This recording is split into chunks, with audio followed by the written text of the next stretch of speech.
Hello and welcome, I'm Mystical. This is Mystical Gaming, and we've got some patch notes drop. This is for the global server. Okay, let's remember that. The patch is coming on the 11th. Okay, so I think that's next Tuesday, isn't it? So bear that in mind. There's some blurb up there about the normal stuff, but let's be honest, a bit more interesting. It comes on the 11th. It is a normal time. It is 19:15 UTC -8. So whatever that means for you. Update method is server maintenance, and we get compensation. We get compensation of 100 diamonds. So that's all good and pretty normal for us. So here's what they've got in the update. Now the first one's a big change to summoning. The pity activation has been adjusted from 200 summons to 180. They're on your normal ones. So if we go and have a quick look at our normal summons, then we will see the pity activation will be changing. So on to the details here, and the pity rules here. It says after 200 summons, that's been changed to 180, and therefore we will then get our 5% then, so we will be getting a legendary guaranteed at the 200 summons. So that's the first one. The second one, which is also another big change, is divines at last, if you haven't already blown them all. But I mean, here we go. So the pity rules now are after 12 summons, consecutive summons without a legendary, then the pity kicks in. What they're saying here is divine summoning after the pity activates, so the drop rate increases per summon has been raised from 2% to 5%. A legendary hero is guaranteed within 20 summons. So this one's going to be a bit weird. So you've got your normal summoning rate here going on. So that's normally at our 4%. We can see, 0.4, and then the 5.6 gives us a 6% pity chance. So we get that on our first 12 summons. After that, the next 7 summons are going to go up by 5% each time, so that will give us another 35%. We'll add that on, so that will take you to a maximum of 47%. No, that'll take you to a maximum of 41%, won't it? And then on your 20th summon, that will then take you to a guaranteed hero on your 20th. So you won't have to go to full pity, or full pity is going to be 20. Don't really know, but you won't go further than 20, which is a blessing all round, isn't it? I mean, that is good news. So you won't be able to, you won't have to get to 100% on your pity rules there. Right, so that's that one done. Ancient summoning, the pity activation been adjusted from 200 to 185. So I'm past pity now. That's good news. And then limited summons, a limited summon activation from 250 down to 200, saving ourselves another 50 there. So that is absolutely fantastic. Absolutely brilliant. That's not on the Forerunner yet, but that's still coming. Right, Valk is the next thing. So Valk has been changed according to this. Let's go and have a quick look at our Valk then. So heroes, Valk. She is being changed. Her basic attack is being changed. She's been given a talent. It was asked about in Dev Insights, and they did mention that they were doing some heroes. This is one they've already done. So that's her talent now, and that's her basic attack now. So it will change. Her basic attack deals 100% AoE damage to multiple enemies in range and inflicting 15% vulnerability magic damage on them. It will now read, as this one reads, deals 100% AoE damage to multiple enemies in range. But she will now get a talent which inflicts vulnerability magic damage on enemies entering attack range. When an enemy dies in range, increases damage by 15% for 5 seconds. She gets that little buff as well. And then on her awakening 5, now reads just over here, when an ally is revived by a miracle, both the ally and the hero gain divine blessing of damage increase for 10 seconds by 100%. So that's her and the ally being res now. So that is a quick change there. Now more heroes getting buffed. So Kai's getting a buff as well. In fact, he's not really getting a buff, he's getting a complete overhaul, which has long been needed anyway. So is a talent now. He will that's been changed. So the talent for the worm snare no longer interferes with the hero's basic attack. So he used to be doing his basic attack, pop away, and then he used to stop doing that, put down the snare, thank you very much, and then go back to his basic attack. That's now not happening, so he attacks away and chucks down a snare. So that's all good news. And he places them on adjacent tiles, not within range now. So that's been changed as well. Right, Doomsday's cluster as well. Let's have a quick look at this. So Doomsday Cluster, his ultimate, so that's been changed. The initial range 400 to 550, so now as we can see when he's placed down, he has an initial range of 550 and not the initial of 400. So before it launches a cluster projectile at one enemy in range, the explosive deals stacked amount of damage, AoE damage to up to 8 enemies, and splits projectiles into 3 smaller bombs. After a short delay, the smaller bombs detonate, each dealing selective damage, AoE damage up to 5 enemies. The cluster projectile can trigger the snare when it's within radius. Now after, so if I just scroll this up a touch, this is what we're getting now. He launches a cluster projectile at the furthest enemy within range. He's got his big long range, as you can see just up there, we can see his range. So he casts it out to the furthest enemy. The explosion deals X amount of AoE damage up to 10 enemies, so that's been an increase, and releases 3 small bombs. That's fine, that's happened as well. Each small bomb flies towards one nearby enemy as well, so it's not just a random, dealing scaled AoE damage to up to 5 enemies, so that's been an increase as well. The cluster projectile can trigger every snare within the blast radius in advance. Okay, so that's what we're now getting. The other thing we're now getting is the other change to him. So his first passive, Doomsday Reprise, has now been revamped as well. Each enemy hit by the cluster projectile or small bombs of Doomsday Cluster restores a small amount of range, and that's scaled as well as you put skill books into him. Rage for the hero, and when hitting airborne units, the rage restored is doubled as well. So I mean, if you're still struggling if you're on left hand side for Gear Aid 3, Gear Aid 3 on the left hand side, fine there. I think he's doing good work as well with Immortal Codex when you're doing the Furious Torrent as well. I haven't tried him out there, but hopefully when the next time it comes around, we'll give him a try out and see how he does there. So possibly good work for him to be done there. Right, the next thing. So his next passive as well is second passive, and this has been revamped. After the cluster projectile hits, increases all allied marksman heroes damaged against airborne units by, and that scales up as well. And then you can actually, on the last one, as you can see just down there, you can increase the effect duration as well. So he's actually going to aid all other marksmen as well while he's being used. So really good news for that hero. Really good rework as well. I mean, it was long overdue, but fantastic job they've actually done it. So it's not just his skills and talents have been reworked, his awakenings have been reworked as well. So Awakening 1 has been revamped, so it reduces the interval of placing the snare by 5 seconds, and the snare will inflict 20% defense reduction on enemies for 5 seconds when triggered. Absolutely fantastic. Awakening 2 is now a cost dumbed down by 3. Awakening 3 has been revamped, so each cluster projectile now launched by Doomsday Cluster releases up to 3 extra small bombs after the explosion. Okay, right, and then we've got 4 hasn't been changed at all, that's remaining the same, and then 5 when Eradication Protocol is triggered, which is his passive, remember, increases the affected target's damage to airborne units by an extra 10%. Okay, so they were getting doubled, now it's getting an extra 10% on there as well. So that's his rebuild. Now let's jump over to Guild Wars.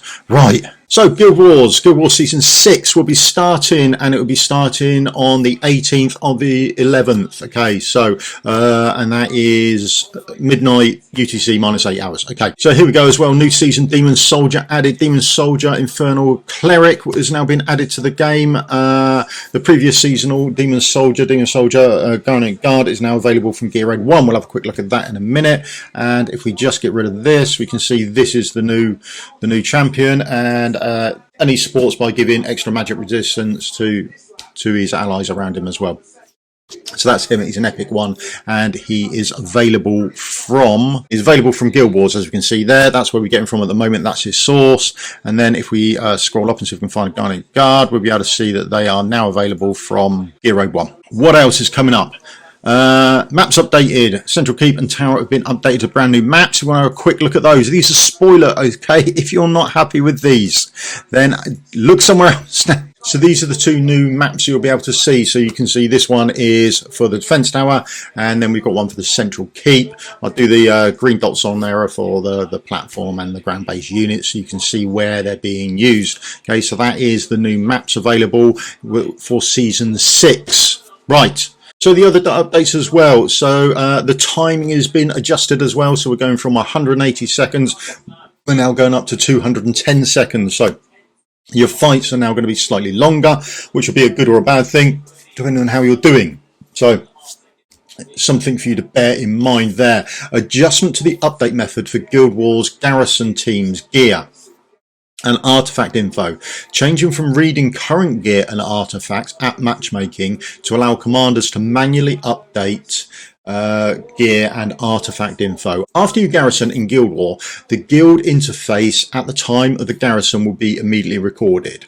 Afterwards, you can view and manually update the gear and artifact info through the team configuration interface on your own garrison fortification interface. After manually updating gear and artifact info, changing or unequipping gear will not affect the gear info on the garrison lineup. Right, so if we just, what does all that mean? Well, here we go. So here's Ivar. I've got him in one of my teams here, so we're just going to scoot out and have a quick look at him. Right, we are just going to unequip him there, so he's now got no artifact. We can see here, even though I've removed his artifact, it's still there. It hasn't changed him at all. Unless I come here and update my gear. Are you sure you wish to update gear and artifact for the current defense team? Remember, it's going to do the whole team, so bear that in mind. I press OK, and then artifact and gear defense teams have been updated. So I now look at him, and it's now gone.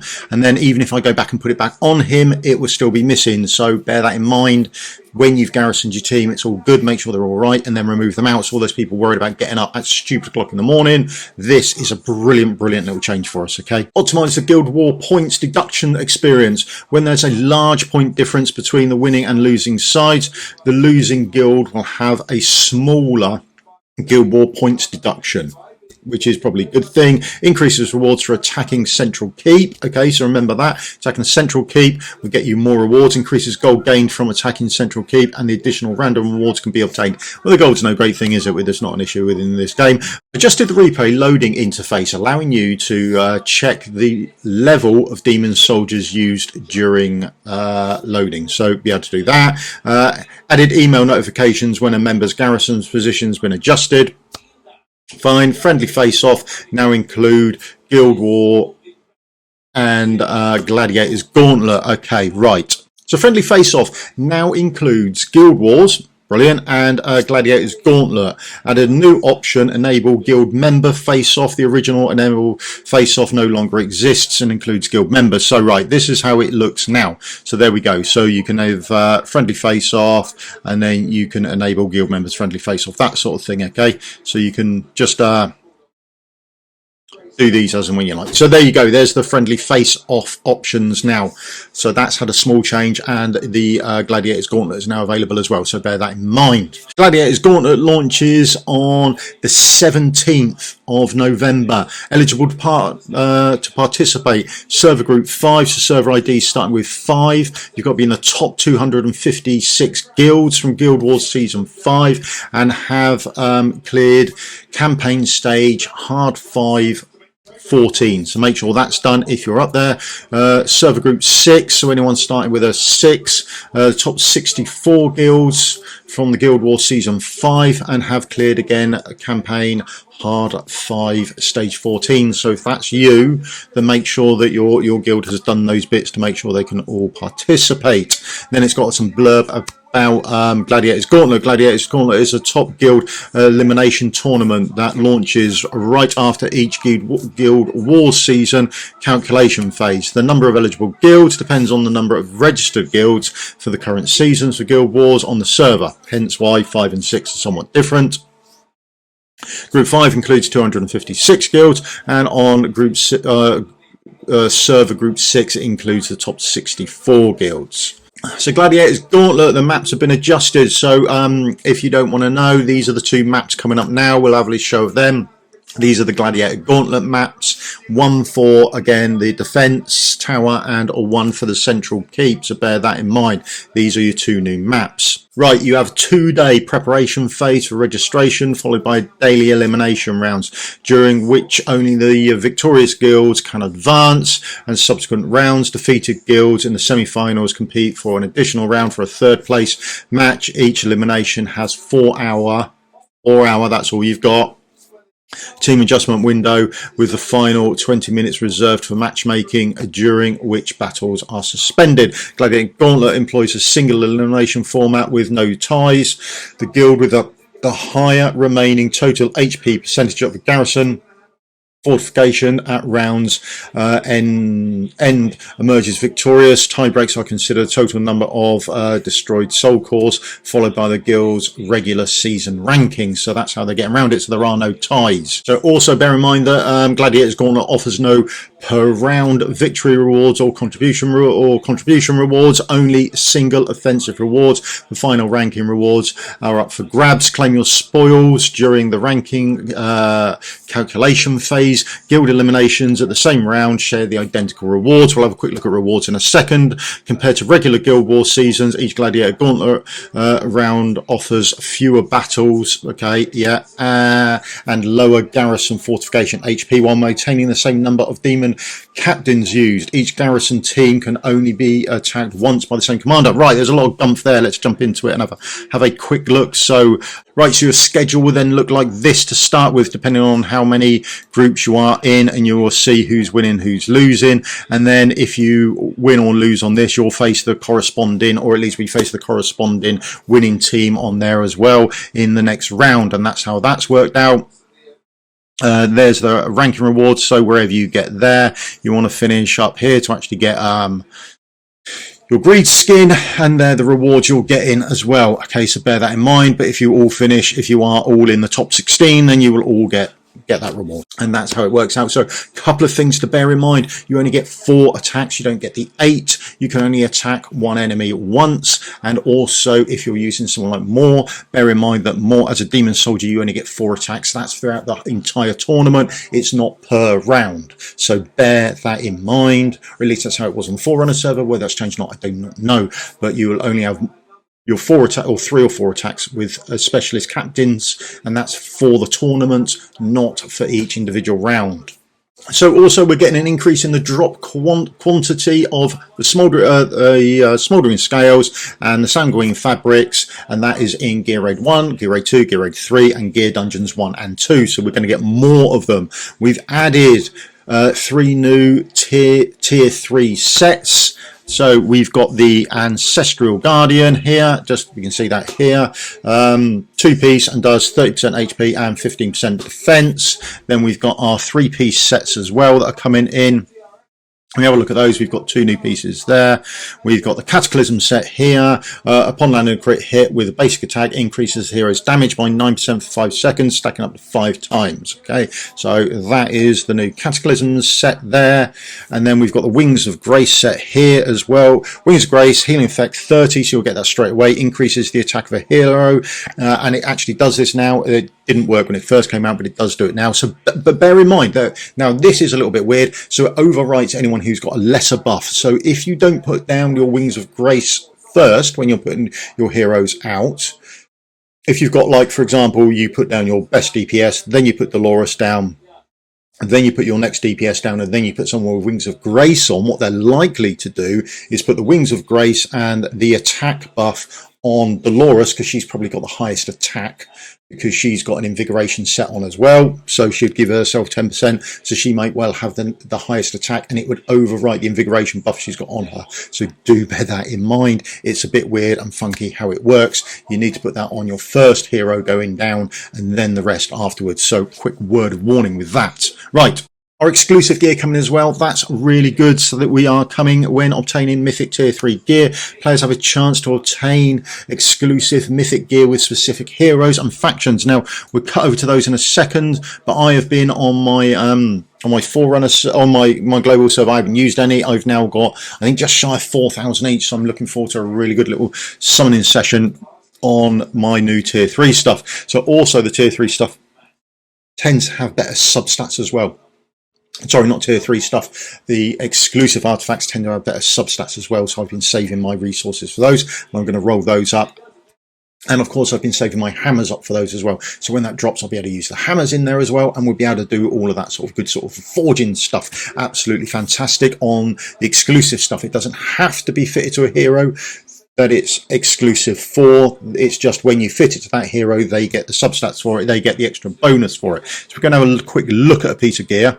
Right, if we have a look, this is the exclusive piece of gear for Uridin, and now it is not ancient, but it tends to have better substats. Now, it doesn't roll generally as well as ancient stuff, but it tends to roll better than normal stuff. There seems to be a sort of sweet spot, at least that's my experience, of what actually happens to it in between. So here's his piece of kit. Now, it's got crit rate and attack percentage on it, which I'm happy with, and it's exclusive for him. So anyone can wear it, so everyone would get all these normal stats, and they would get the stats for the Wicked Vengeance piece as well.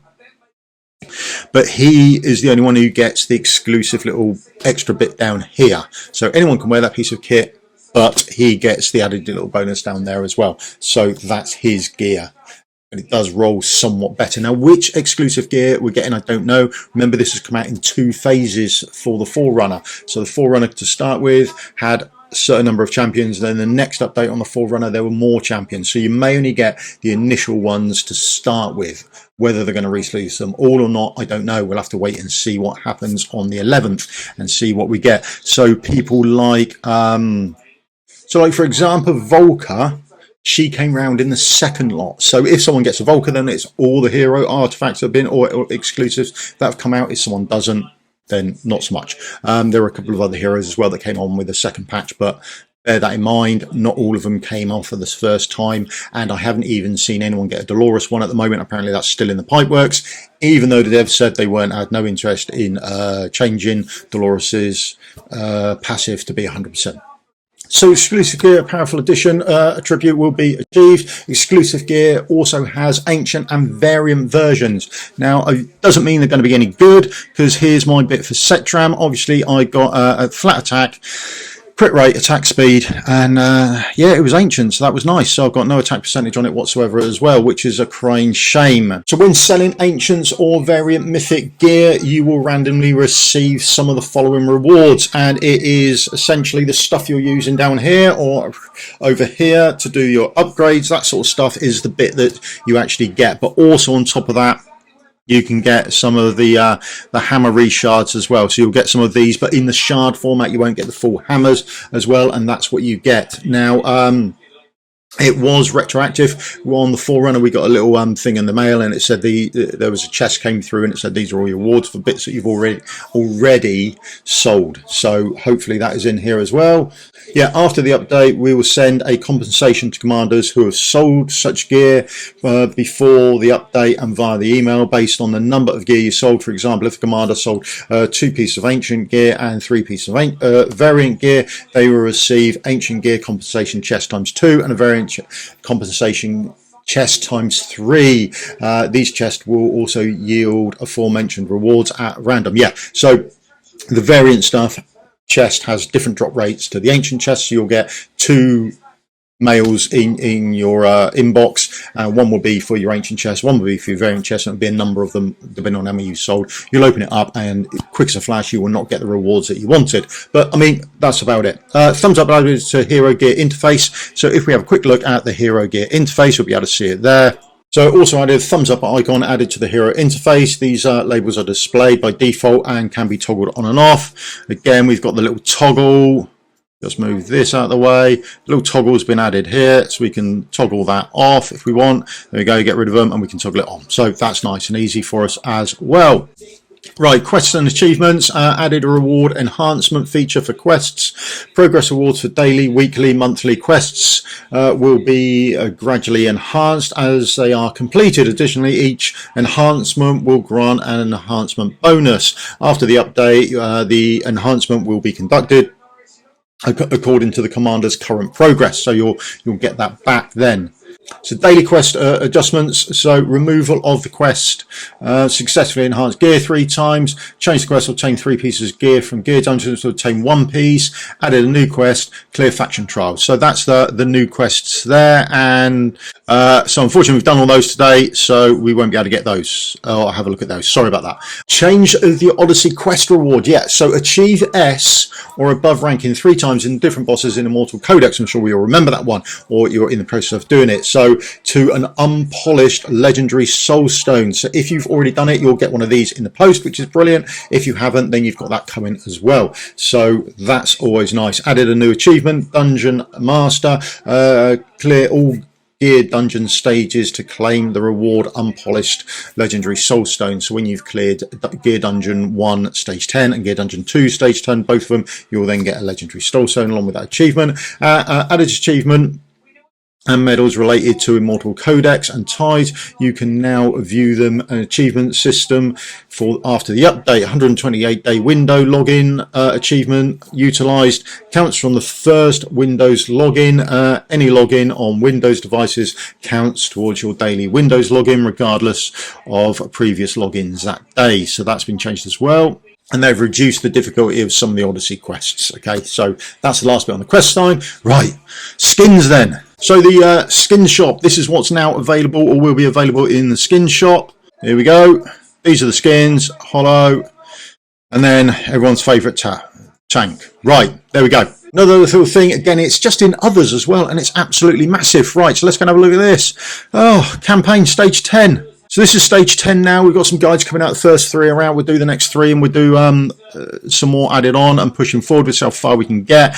One thing to note is a new XP raid as well. So you do want to get up to sort of here as well, so you can crank on the new XP. I think this is wrong. I think this is, yeah, this is wrong. So this is a typo here. Obviously, Quicks of Flash, we've heard nothing back. So that is actually 30,000, but it's got 25k in there as well. But there you go. So, and then just in the others as well, some of these other bits have got some of the best enhancements going, full stop. Okay, after clearing stage 18 of Gear Raid 1, 2 and 3, the last slot of the Dwarven Association will offer items from the following list: Rare Summoning Crystal times 1, Mythic Extract, Stamina times 100, Huge Stamina Potion times 1, Shard Legendary Summoning Crystal times 1, Shard Ancient Summoning Crystal times 2, Shard Refining Crystal times 2, and Shard Gear Reforging Hammer times 2. Right, that's a lot to get through. Now, what does it actually mean? Just really, down here, we get some better rewards, and there's quite a significant knock-on effect to how many crystals I'm actually getting. So my rare summoning crystals has gone up quite considerably. My huge stamina potions has gone up quite considerably. The others I don't really worry about because they're more diamond orientated. So those shards for ancients and soul crystals and things like that, they're all done on diamonds, they're not done on gold. Although I did the other day, I'm sure if I got a picture of it, I will put it up here now. But I'm sure, the reforging or recasting hammer thing, and that came through as gold as well. So that's a bonus as well. And then after clearing it as well, like it says here, we'll sell mythic gear. So that's why there's lots of mythic gear and none of the other stuff. And then the signing rewards after 180 days, the 3-star psychic power and legendary extract adjusted to 4-star psychic power. Woohoo! That's what we want. Improve the visual representation of the team interface. Yeah, I'm not sure. Okay, right. Go and have a quick look at this. This is better than it's. I think they've glossed over it a treat there. So let's just jump in somewhere. Okay, so this interface, the little thing you can just see here. Ooh, just have a quick look. He's got like a little shirt or a chainmail vest or something like that with a red stripe through it. That means he's not completely geared. So if you have a look on the other 2 champions, they've got nothing, although it doesn't tell you about artifacts. So if we go back into Ivar, we are aware that his artifact's missing because we removed it earlier. But let's do need to put that back on quite quickly before my life goes wrong. Right. Let's put that back on. Now, so it doesn't show you that. But here we can see that he doesn't have, when we click on him, we can see he's missing a load of gear. He's missing some gear. There we go. So that's what that team interface means. Much better. I assume that's what they mean when they say about improving the visual presentation of the team interface. Hopefully it's that, because that is a nice little change, though it doesn't show you artifacts, which is a bit of a shame. Increase the chance for exclusive artifacts, both from the Titan Forge and the Wisdom Forge, from 2 to 4. So yeah, let's go and have a quick look, make sure that's been done. So here we go now. Legendary is still the same at 70%. Mythic is now 26%, but exclusive is now doubled up to 4%, and that is the same for the wisdom piece as well. So both ground and airborne units now the 4%. That's everything that's coming. Absolutely massive change. So we've got shard summonings cheaper. We've got better rewards. We've got exclusive artifacts going. There are a whole host of stuff. We've got a new campaign. Absolutely massive patches dropping on the 11th. So make sure you're prepared for it. Save your resources. And prep your heroes. Absolutely loads coming to the game. Absolutely fantastic. Right, this is probably going to be a monstrous video. I hope you had your cup of tea. Stand by. I certainly did. And I'll see you all on the video again soon. If you could do the old thumbs up, like and subscribe would help me out massively. I've got a prep for holiday because I'm going on holiday for 2 weeks very shortly, just as this drops, which is a shame. But I'll try and get a load of guides out that I've done on Forerunner beforehand. And then you can have all of those to go with while I go on holiday. Right, so that's me done. Thumbs up, like and subscribe. That's that bit said. And I'll see you all in the video again soon. Cheers. Thank you very much for your time. Goodbye.